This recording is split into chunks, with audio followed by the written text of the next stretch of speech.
daghan kaayong tunok ug mga babag nga kon ang usa ka tawo kulang sa pagsalig sa Ginoo, dili niya makaya ang lisod nga mga pagsulay. Sa akong pagtahod ug pagsunod sa matarong nga dalan ug pagtahod sa balaod, ang inyong amahan sa syudad niya karon sa bilangguan. Gihikawan sa katarungan, gibutang-butangan sa sala nga wala nako gibuhat. Apan bisan niini ako nagpaubos o naglaom nga duna gihapoy hustisya. Karong bulana atong pagasaulugon ang adlaw nga natawhan sa atong mangluluwas nga si Jesucristo. Bisan pa man siya gitawag og hari sa mga hari, iyang gipili nga siya didto ihimugso sa pasungan sa mga karnero. Buot sabton nga ang balaanon nga gipakatao dinhi sa kalibutan nga gipadala sa iyang amahan, anda mo paubos para kanatong mga katawhan. Dili man ako makumpara ang akong kaugalingon sa kinabuhi sa atong manunubos, apan ako isipyano nga tao.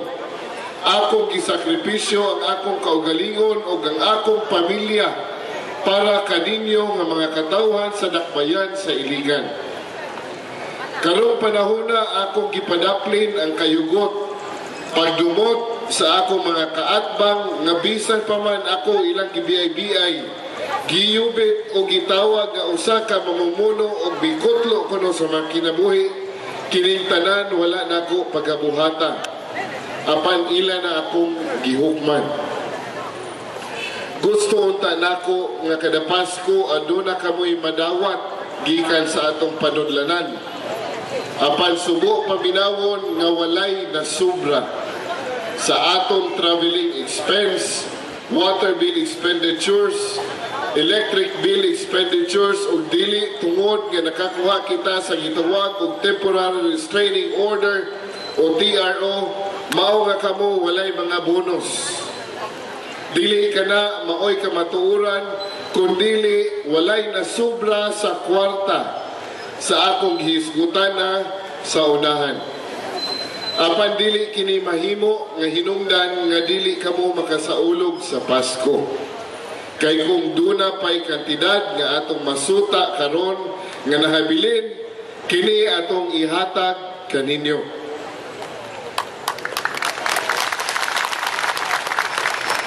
Sa tanang empleyado, maayong Pasko, bulahang bagong tuig kaninyong tanan, daghang salamat ug maayong buntag.